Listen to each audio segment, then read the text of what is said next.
Yesu, Amen. asante Yesu, Amen. asante Yesu, Amen. Hallelujah.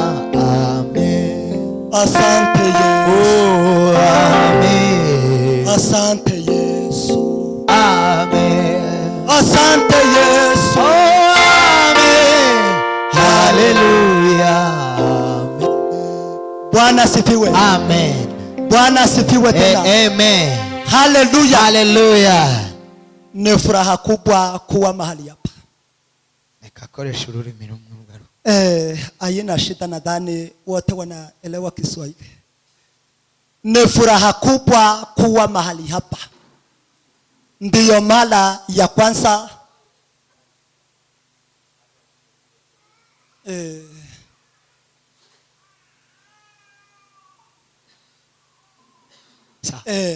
ndiyo mara ya kwanza kuwa mahali hapa. Niyo mpamvu kuba ahantu.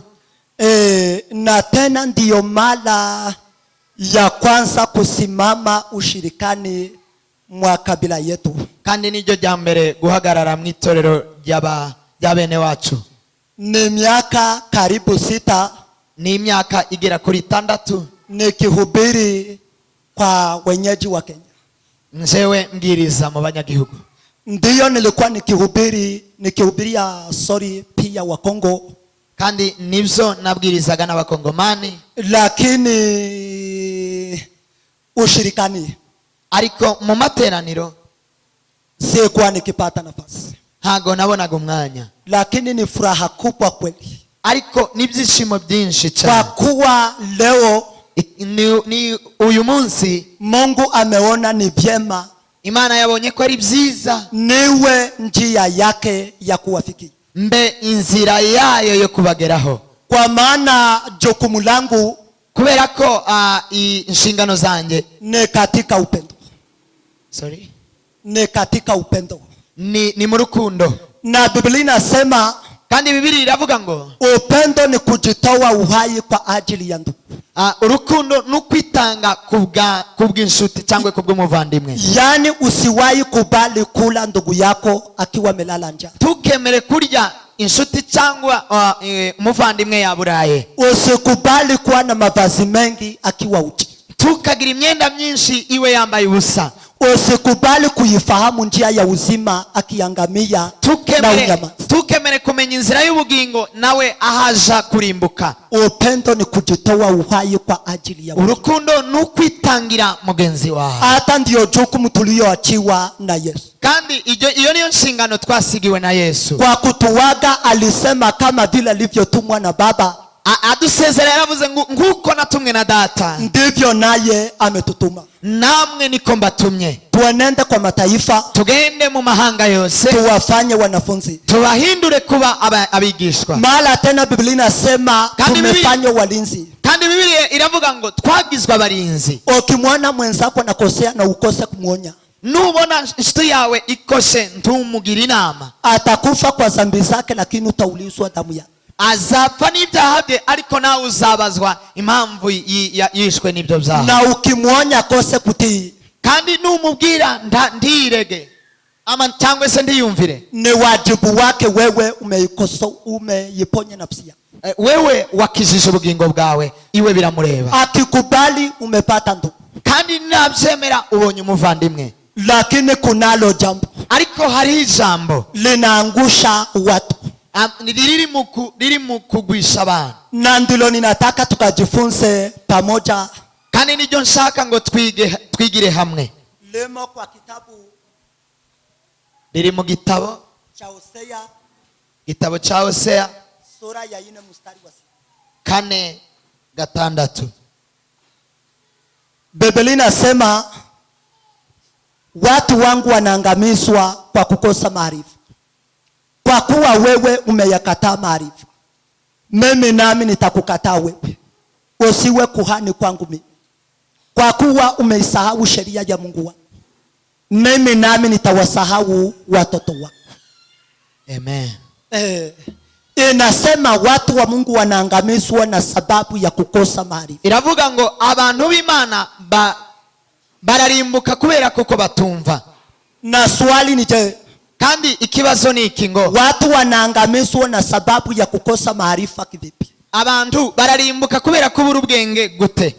Shida ni kuwa duniani bila msimamo, ikibazo ni ukuba mwisi udafite umusimamo, bila mwelekeo, udafite aho werekeje, hujifahamu, utizi, hujielewi, ntabwo wizi, huna mbele na nyuma, ntabwo ufite imbere n'inyuma, humujui Muumba, tuzi umuremyi, na hujui sababu za Muumba za kukuleta duniani, kandi ntuzi impamvu z'uwakuremye akakuzana kuri iyi si. Hiyo ni shida kubwa. Ico ni ikibazo gikomeye. Ni kama vile mfanyakazi aajiliwe kwa kazi ambayo haijui. Ni kuko umukozi bashobora kumwandika ku kazi ariko atazi wamwanditse, asipojua kazi, kandi atazi akazi, asipojua sababu iliyomleta, atazi impamvu yamuzanye, na akiwa hajui faida ya kuifanya kazi, kandi atazi inyungu yo gukora kazi, hataweza kuifanya kazi, ntashobora gukora ko kazi neza, na hata kubaliana na yule aliyemwajiri, kandi ntazemezanya cyangwa se ndazumvikana n'uwamuhamagaye ku kazi. Ni kufutwa kazini, azirukanwa ku kazi, na mshahara hawezi, kandi n'umushahara ndazawubona. Swali ni je, kibazo kiravuga ngo yeye Mungu atakufanyiaje? Ese Imana izagukorera iki ukiwa duniani hauko duniani kiule, niba uri mwisi udafite ahuri? Mala tena duniani siyo kwako, kandi mwisi si wanyu. Hii dunia ina mwenyewe, iyi si ifite nyirayo, ni yake Mungu, ni Imana, na ndiye aliyekuleta, nawe ni nayo yakuzanye hano. hajakuleta kiholela, ntabwo yakuzanye gusa gupfa kukuzana, alikuleta kiwa na sababu, yakuzanye afite impamvu, si ili utafute mali, ntabwo yakuzanye kugira ngo ushake ubutunzi. Ikiwa wengine wanakufa, niba abandi barimo bapfa, si kwa sababu hawana huo uwezo wa kutafuta, ntabwo ari uko badafite ubushobozi bwo lakini gushakisha, kila jambo lina sababu, ariko buri kintu cyose gifite impamvu. Jeulizeni ni kwa nini wengine hawajaumbwa? Niki gituma wewe utibaza kubera ko abandi bataremwe? Ni mimba nyingi zimetoka tukijionea na macho, ni inda nyinshi zavuyemo tubibona n'amaso, lakini mbona wewe ulizaliwa?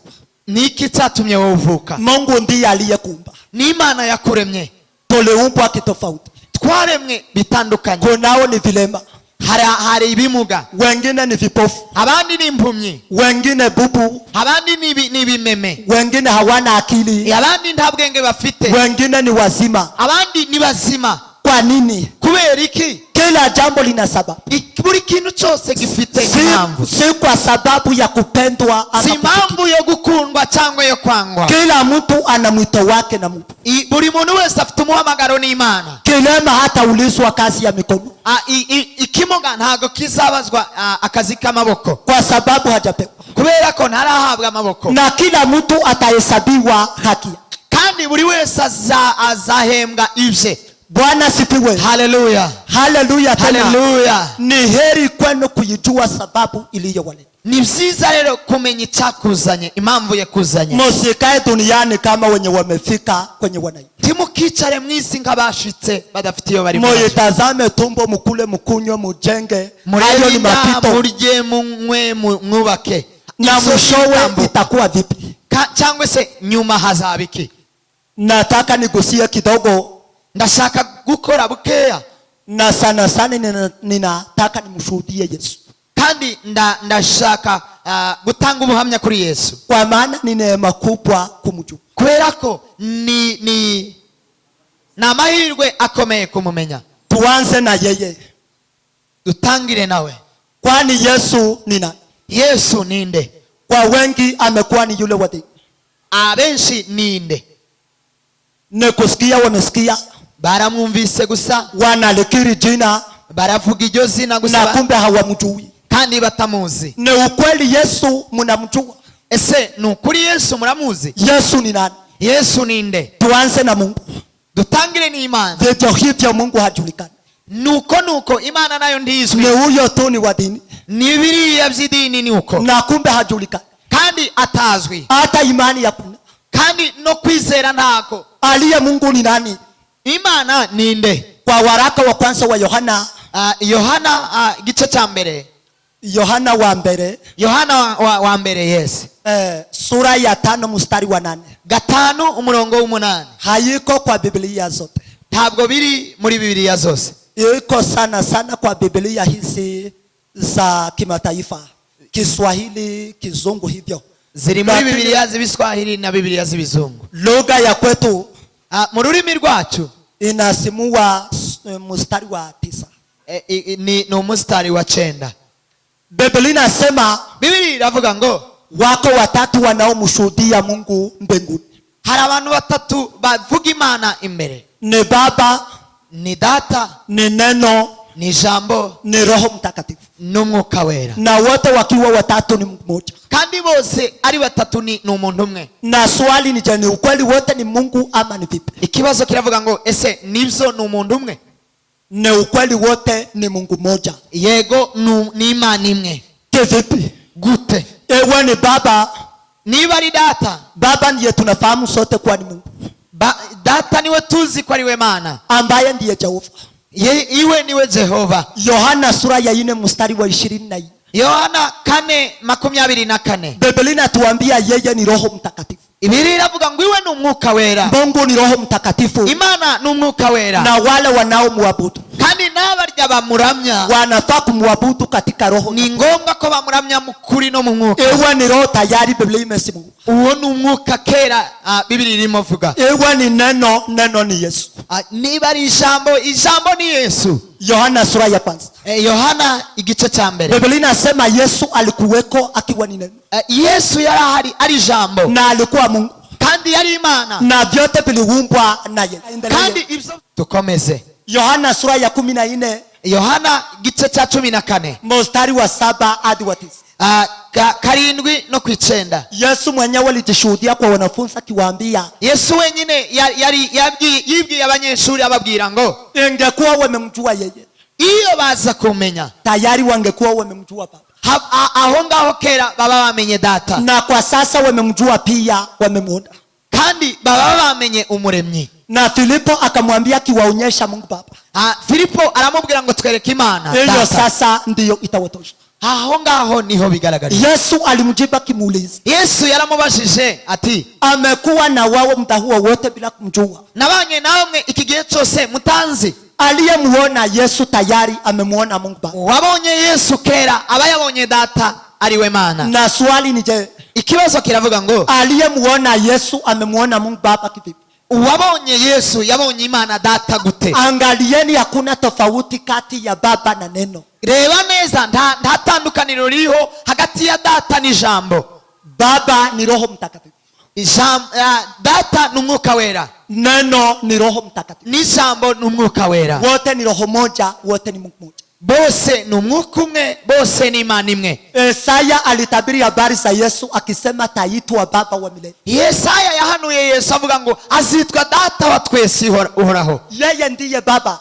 Iwe niwe Data. Ni roho moja, ni Mungu moja. Ni umwuka umwe kandi ni Imana imwe. Hata kwa kuja kwake Yesu duniani, habe no kuza kwa Yesu, bado Yesu alikuja akiwa ni Mungu. Yesu yaje ari Imana. Biblia inasema ni Mungu aliyedhihirishwa katika mwili. Biblia iravuga ngo ni Imana yagaragariye mu nda y'umugore. Yerekaniwe mu mubiri. Ambayo yerekaniwe mu mubiri Yesu. Ni Mungu ambaye amefananishwa nasi wanadamu. Ni Imana yashushanyijwe natwe abana b'abantu. Tukihakikisha turavuga ngo katika kuzaliwa alizaliwa kwa nguvu za Roho. Kuvuka yavutse mu mbaraga ze. Yani ni huyo Roho aliyedhihirishwa katika mwili. Nuwo mwuka wagaragariye mu muntu. Na Mungu ndiye Roho. Kandi Imana niwe mwuka. Yani ni Mungu aliyedhihirishwa katika mwili. Ni Imana yagaragariye mu mwuka. Timotheo wa kwanza sura ya 3 mstari wa 16. Timotheo wa mbere 6 murongo wa 16. 3:16. Biblia inatuambia, Biblia iravuga ngo siri ya utaua ni kuu. Imana burakomeye. Yes. Ubwira bw'Imana burakomeye kwerekanwa nk'umuntu. Imana kwerekanirwa mu mubiri. Mungu kuzirikia katika mwili. Oyo si Mungu mwingine aliyedhihirishwa katika mwili. Uona nta yindi Mana yagaragariye mu mubiri w'umuntu. Aliyezaliwa kwa mwili, wavutse mu muntu, ni Yesu pekee. Ni Yesu wenyine. Nabii Isaya aliyasimu. Umuhanuzi Yesaya yarabivuze. Isaya 25 mstari wa 8 hadi wa 9. Isaya 25 ku 8 no ku 9. Alitabiri habari za Yesu. yahanuye amakuru ya Yesu akisema ni Mungu ambaye atatuletea wokovu, aravuga ngo n'Imana izatuzanira agakiza, ataimeza mauti milele, azamira urupfu iteka na ryose, atayafuta machozi kwa nyuso za watu, kandi azahanagura amarira ku maso y'abantu. Waraka wa kwanza wa Yohana sura ya 5 mstari wa 9. Urwandiko rwa mbere rwa Yohana 5 umurongo wa 6 w'icyenda. Biblia inasema wako wengine watatu wanaomshuhudia Mungu duniani. Hari abandi batatu bahamya Yesu hano mu isi. Mungu, Imana hano mu isi. Ni roho na maji na damu. Ni umwuka n'amazi na maraso na damu. Na vyote vinapatana kwa habari moja, kandi byose bivuga umuntu. Hiyo ni habari ya Yesu. Ayo ni amakuru ya Yesu. Mstari wa 6 Biblia inasema ni Yesu aliyekuja kwa maji na damu. Umurongo wa 6 turavuga ngo ni Yesu waje mu maraso no mu mazi. Ewe ni roho, Yesu ndiye roho. Niba ari umwuka, Yesu niwe mwuka. Maji ni ubatizo, kuzaliwa mara ya pili. Amazi ni ububatizo no kuvuka bwa kabiri. Damu ni kwa vile alivyodhihirishwa katika mwili. Amaraso ni uko yagaragaye mu mubiri. Yesu ni Mungu. Yesu ni Mungu. Nabii Isaya aliyatabiri tena. Isaya nawe yarabihanuye kandi arabivuga. Isaya sura ya 7 mstari wa 14. 7:14.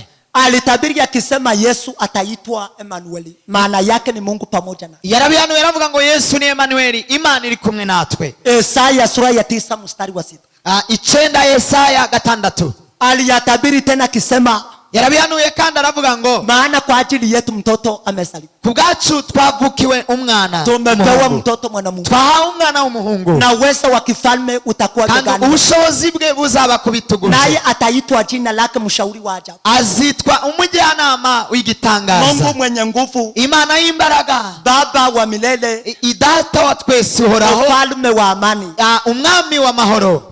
Yeye ataitwa Mungu mwenye nguvu. Kwa nini? Iwe azitwa Imana nyimbaraga gute? Kwa sababu yeye bado alikuwa Mungu. Kubera ko iwe tayari yari Imana. Pia ataitwa Baba wa milele, kandi azitwa data w'iteka ryose, kwa sababu ndiye Baba. Kubera ko niwe data. Ni Baba aliyedhihirishwa katika mwili akiutafuta wokovu wa mwanadamu. Ni data wagaragariye mu mubiri arimo ashaka ubuzima bw'abana b'abantu, akaimeza mauti milele, amira urufite kabisa. Yeye na Baba ni roho moja, ni Mungu moja. Iwe na data ni umwuka umwe kandi ni Imana imwe. Tito sura ya 2 mstari wa 13. Tito 2:13. Biblia inasema Yesu ndiye Mungu mkuu na mwokozi wa maisha yetu. Biblia iravuga ngo Yesu niwe mukuru kandi niwe mchunguzi w'ubugingo bwacu. Warumi sura ya 9 mstari wa 5. Abaroma 9 mstari wa 5. Biblia inasema Yesu ndiye aliye juu ya mambo yote. Yesu ni uri hejuru y'ibintu byose, na ndiye Mungu wa kuhimidiwa milele, kandi niwe Mana yo guhimbazwa iteka. Waraka wa kwanza wa Yohana sura ya 5 mstari wa 20. Urwandiko rwa mbere rwa Yohana 5:9 umurongo wa 20. 5:20. Biblia inasema, Biblia iravuga ngo mwana wa Mungu amekwisha kuja. Umwana w'Imana kera yaraje, ametupa akili kwamba tumjue yeye aliye wa kweli. Yavutumye ngo tumumenye iwe ukombora ubuzima, ucungura ubuzima, iwe ukuri, yeye wa ukweli sana. Nasi tumo ndani yake yeye wa kweli, nawe natwe turi muri we iwe ukuri. Tumo ndani ya Yesu Kristo, turi ndani muri Yesu Kristo, mwana wa Mungu, umwana w'Imana. Naye Yesu ndiye Mungu wa ukweli na uzima wa milele, kandi Yesu niwe ukuri ubuzima bwacu bwose. Biblia hijapinga Baba ama Roho Mtakatifu. Biblia ntagira iratandukanye data n'umwuka wera, wote ni Mungu moja, ni roho moja, bose ni Imana imwe kandi n'umwuka umwe. Mukihakikisha Wakorintho wa 2 sura ya 4 mstari wa 4. Abakorintho ba mbere 4:4, ba kabiri 4:4. Biblia inayasimua ikisema, Biblia ivuga ngo Yesu ndiye aliye sura yake Mungu. Yesu ni ufite ishusho y'Imana, ni Mungu aliyedhihirishwa katika mwili, ni Imana yagaragariye mu mubiri, ni Mungu aliyefananishwa nasi wanadamu, ni Imana isa yashushanyijwe natwe abana b'abantu. Yesu ni Mungu, Yesu ni Imana, pia ni Masihi. Yesu ni Masihi kandi ni Masia. Yohana sura ya 1 mstari wa 41. Yohana gice cha mbere murongo wa 41. Biblia inasema Yesu ndiye Masihi na maana yake ni Kristo. Biblia iravuga ngo niwe Masiya kandi bisobanurwa ngo ni Kristo. Mathayo 16 mstari wa 16. Matayo 16:16. Biblia inasema Yesu ndiye Kristo mwana wa Mungu. Biblia iravuga ngo Yesu Kristo niwe mwana w'Imana. Na swali ni je, Yesu yawezaje kuwa Mungu na pia awe mwana wa Mungu? Ni gute ashobora kuba Imana kandi akaba umwana w'Imana? Na lingine, je, Yesu ni mwana wa Mungu kwani Mungu ako na bibi? Gute kandi Yesu ari umwana w'Imana, ni Imana ifite umugore? Ni wengi wao wakijiuliza maswali haya. Abenshi bibaza ibyo bibazo. Lakini ni kwa sababu ya kutolifahamu neno. Ni ukutamenya ijambo. Ni ukweli Yesu ni Mungu pia ni mwana wa Mungu. Ni ukuri Yesu ni Imana kandi ni umwana w'Imana. Aliitwa mwana wakati alidhihirishwa katika mwili. Yiswe umwana igihe yagaragaye mu nda. Luka sura ya kwanza mstari wa 32. Luka igice cya mbere 32. Biblia inasema malaika alimwambia Mariamu mtoto mwenye tazaa. Biblia iravuga ngo malaika yabwiye Mariamu umwana azabyara. Atakuwa mkuu. Azaba mukuru. Ataitwa mwana wa Mungu. Azitwa umwana w'Imana ihoraho. Mstari wa 34 hadi 35. 34 37. Mariamu alimuuliza malaika. Maria yabajije malaika, litakuwaje neno hilo maana sijui mume? Bizashoboka bite ko njyewe ntazi umugabo? Alikuwa bado bikira. Yari umwari. Malaika alimjibu akimwambia, malaika yaramusubije amubwira ngo Roho Mtakatifu atakujilia juu yako. Mwuka w'Imana uzagutwikira. Na nguvu zake aliye juu zitakufunika. Ni imbaraga z'Umwuka wera zizagutwikira. Nguvu zake Mungu zitakufunika kama kivuli. Imbaraga z'Imana zizagutwikira. Kwa sababu hiyo mtoto mwenye tazaliwa. Kubera izo mpamvu umwana uzavuka ataitwa mtakatifu mwana wa Mungu. Azitwa wera Imana ihoraho. Yesu aliitwa mwana wakati alidhihirishwa katika mwili. Yiswe umwana igihe yagaragariye mu nda. Lakini kabla ya kuja kwake Yesu dunia. Ariko mbere ataraza mwisi. Yohana sura ya kwanza. Yohana igice cya mbere. Biblia inasema Yesu alikuweko akiwa ni neno. Yesu yarahari ariwe jambo. Na alikuwa Mungu kandi yari Imana. Na vyote viliumbwa naye. Kandi byose byaremwe nawe. Yesu ndiye muumba. Yesu niwe muremyi. Ndiye Mungu. Niwe Mana. Tuingie kwa mwanadamu, nadhani sijaenda sana. Twinjire ku mwana w'umuntu. Ataniambia. Yes. Aliye mwanadamu ni nani?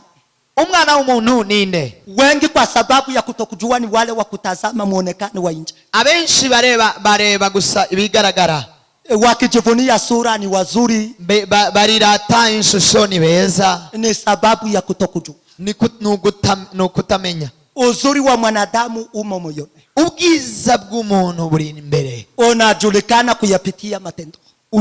Uzumenyekana biciye mu bikorwa. Aliye mwanadamu sio mwili. Umwana w'umuntu ntago ari umubiri. Mwanzo sura ya 2 mstari wa 7. Itangiriro gice cya 2 murongo wa 7. Biblia inatuambia mwanadamu ni nafsi ya uhai iliyopumziwa ndani ya mwili. Biravuga ngo umwana w'umuntu n'ubugingo buri imbere bwahumetskewe imbere. Na kwa Wakorintho wa kwanza sura ya 15 mstari wa 45. Abakorintho ba mbere 5:45. Biblia inasema Adamu wa kwanza akawa nafsi iliyo hai. Adamu wa mbere yabaye ubugingo buzima. Na Adamu wa pili ni Roho Mtakatifu. Kandi Adamu wa kabiri ni umwuka wera. Ewe ni mili ni hekalu. Sorry? Mili ni hekalu. Imibiri yacu ni insengero. Wakorintho wa kwanza sura ya 15 mstari wa 40 kuendelea. Abakorintho ba mbere 15:45 gukomeza. 40 gukomeza. Sorry. Biblia inasema kuna aina mbili ya mili. Biblia iravuga ngo hari ibice by'imibiri bibiri. Na fari zake ni tofauti. Kandi ibikorwa byayo biratandukanye. Kuna mwili wa duniani wa udongo wa kuoza. Hari umubiri w'ubutaka uzabora. Ambao ulitolewa udongoni na utarudi. Wavuiwe mu butaka kandi uzosubira mu butaka. Na kuna mwili wa mbinguni wa Roho Mtakatifu. Hari umubiri wo mw'ijuru w'umwuka wera. Na tulitoka wapi? Kandi twavuye he? Mwanzo sura Biblia inatuambia tuliumbwa na Mungu. Kandi itangiriro ritubwira ngo twaremwe mu gitaka. Tulitoka kwa Mungu. Twavuye ku Mana. Sorry. Toko duniani kwa sababu ipi? Turi mwisi kubera impamvu. Waefeso sura ya 2 mstari wa 10. Abaefeso 2:10. Biblia inasema tu kazi ya mikono ya Mungu. Biblia iravuga imirimo y'intoke z'Imana. tuliumbwa katika Kristo Yesu tukayatende matendo mema. twaremwe kubwa Kristo Yesu kugira ngo tukoreremo imirimo myiza. Yani kila mmoja kati yetu anayo sababu iliyomleta dunia. Ni ngombwa buri wese hano yaje afite impamvu yamuzanye mu isi. Ne kuyatenda yaliyo mema. Nugukora ibyiza. Wakorintho wa kwanza sura ya 6 mstari wa 12. Korinto ba mbere 6:12. Biblia inatuambia vitu vyote ni halali kwetu. Biblia iravuga ngo ibintu byose kuri twe turabyemerewe. Lakini si vyote vinavyotufaa. Ariko siko byose bitugiriye akamaro. Yani wakubaliwa mambo yote. Urabyemerewe, wemerewe ibintu byose. Lakini si yote yanayokufaa. Ariko byose ndibigukwiye. Si yote yaliyokuleta. Si byose byakuzanye. Wewe ni kazi ya mikono ya Mungu. Wewe uri mirimo y'intoke z'Imana. Uliumbwa katika Kristo Yesu kayatenda. Waremwe muri Kristo Yesu kugira ngo ukoreremo imirimo myiza. Tukimalizia kwenye tunaenda kunazo njia mbili. Turangiza iyo turimo tuja hari inzira zibiri. Kuna njia ya kumwamini Bwana na kumfuata. Hari inzira yo kwizera Imana kandi tukayikurikira. Na kuna njia ya kupinga. Kandi hariho n'inzira yo gupinga. Ukiamua kumfuata Mungu, nuhitamo gukurikira Imana, ni baraka kwa. N'umugisha ukomeye. Kwa maana yote ni yake. Kubera ko byose ni ibye. Ndiye muumba. We muremyi. Ndiye anatunza. Niwe uha ubuzima. Uzima ni wake. Ubuzima nubwe. Bwana sifiwe. Haleluya. Ukimfuata ni baraka kwa. N'umugisha ukomeye. Lakini kuna njia. Ariko hari inzira. Ni vyema ulitumia neno la Mungu. Ni byiza gukoresha ijambo ry'Imana. Kwa maana hakuna anayejua. Kubera ko ntawuzi. Biblia inasema Yesu ndiye njia na kweli na uzima. Biblia iravuga ngo Yesu niwe nzira n'ukuri n'ubugingo. Yesu si barabara ama hizi njia zingine za kawaida. Yesu ntabwo ari umuhanda cyangwa inzira izi zisanzwe. Yesu ni njia katika roho. Yesu ni inzira katika roho. Mu mwuka. Na ndiye neno. Kandi niwe jambo. Hili neno ndilo njia. Iri jambo ni wewe. Kivipi? Gute. Haya mausia ya neno ndiyo yanatuelekeza. Aya magambo ni atuyobora. Siri zote ni hapa. Amabanga yose araha. Kumjua muumba, kumenya umuremyi, kujifahamu, kwimenya, kujua uhusiano wetu na muumba, kumenya ubusabane bwacu n'umuremyi, kuamini, kutubu, kuachana na dhambi, kwizera ukihana ukareka ibyaha, kuzaliwa mara ya pili, kuvuka bwa kabiri, kujazwa nguvu za roho, kuzuzwa umwuka w'Imana. Ni neno. Byose ni ijambo. Hata tukihubiri ni neno. Habe nubwo turimo tuvuga ubutumwa ni ijambo. Na hilo neno linakuja likituelekeza. Kandi ijambo liza likuyobora. Na ndiyo sababu linasema usiwe msikilizaji tu. Bali bivuga ngo ntukumve gusa. Bali uwe na mtendaji. Ariko ube nukora ibyo. Nikikuambia usifanye hivi, nibikubwira ngo ntugakore gutya, limekuonyesha njia hii ni ya kukupoteza. Byakweretse ko iyi nzira ari yo kugwa. Nikikuambia fanya hivi, byakubwiye ngo gira gutya, limekuonyesha njia inayofaa. Yakweretse inzira ikwiye. Kwa hivyo katika kumfuata ni hapa. Kuri ubwo mu gukurikira Yesu, mwenye hana Biblia, udafite Biblia, ajua ni makosa akanunu. Amenye ko ari amakosa. Na jikosoweni kwa kila siku, iwe jukumu yenu kulisoma neno. Kandi uikosore iwe inshingano zawe kusoma. Biblia inasema Mungu huwapenda wale wampendao, na wale wamtafutao kwa bidii watampata. Imani nkunda bankunda kandi abanshaka n'umwete niwe bazambona. Kwa hivyo bidii yenu itawabariki. Kuri ubwo bidii yenu itawabariki. Umwete wanyu. Yes, umwete wanyu uzabagasanira. Na wakupinga na jikosia mwenyewe. Kandi uri mupinga bino kari koshera wenyine. Utafuata raha zako lakini sina muda. Uzokurikiza ambiance zawe ariko zizokwinjiza mu muriro. Ni mapito. Ni bitambuka. Vile tunavyolia kuenda US, kuenda wapi, tupate mali, tujenge, tununue. Hayo utakufa, utayawacha. Twebwe twaturira kuja muri Amerika duvugo nibyo kubaka twubake nibindi nibindi. Ibyo byose bizoshira uzarira. Baada ya kifo utatafuta nini tena? Nyuma y'urupfu uzashaka iki? Biblia inasema mtafuteni Bwana maadamu anapatikana. Biblia yavuga ngo shaka Uwiteka bigishoboka kwabonwa. Mwiteni maadamu yu karibu. Kandi umwambaze akiri bugufi. Yani mkamutafute mkiwa mngali na uo wakati. Wewe umushaka uwo mwanya. Mwenye amekufa neema yake imekwisha. Uwapfuye ubuntu bwe burarangiye. Hakuna kujifunza tena, hakuna kubadilika. Ntakwiga kandi ntakubaho. Mahala tena Biblia inatuambia wakati Niki. Siku ya wokovu ni leo. Umunsi wo gucungurwa n'uyu. Ya kesho hatuyajua. Ejo ntitubizi. Kwa hivyo watu wa Mungu, kuri ubwo abantu b'Imana waokovu, agakiza, waokovu, abakizwa, simameni imara, muhagarare mushikamye, musipoteze neema yenu, timugatakaze ubuntu. Kile ambacho mmekifahamu kifuateni, icyo wamenye gikurikire, na katika kukifuata usitazame mwingine, kandi mukugikurikira ntukareba inyuma. Anisamee kidogo mchungaji, ambabarire ukeya umuvuga. Kunayo kasoro inawaangusha watu sababu ya kutokujua. Hari ibintu biri mu kugwisha abantu kubera kutamenya. Anakuja ushirikani kwa sababu ya mchungaji, akaza materaniro kubera impamvu z'umuyobozi, ili aonekane na yeye, kugira ngo agaragarire umuyobozi, na kumbe moyoni anasukumwa, kandi mu mutima anaumia, arababara. Sasa hapo kuna faida kweli? Aho ni sababu ya kutokujua, kwa maana ushirika si wa kawaida. Sorry. Ushirika si wa kawaida. Amateraniro ntabwo ari ibisanzwe. Kwa maana ushirika ni kuweka pamoja katika safari ya kuenda mbinguni. Amateraniro nuguza muri rugendo rutwerekeza mu ijuru. Na katika safari mmoja ana chakula, mwingine ana maji, mwingine ako bure. So wakiwa pamoja watasaidiana. Mu rugendo hari abafite ibyo kurya, hari ufite amazi, hari uri gutyo. Twese rero tuzafatikanya. Na safari wataiweza.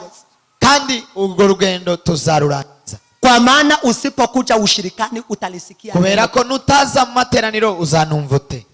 Jameni ni jukumu lenu. Bavandimwe iyo ni inshingano zawe. Uzima wenu ni hapa. Ubuzima bwanyu ni hano. Na isitoshe pia muwe mkilisoma neno.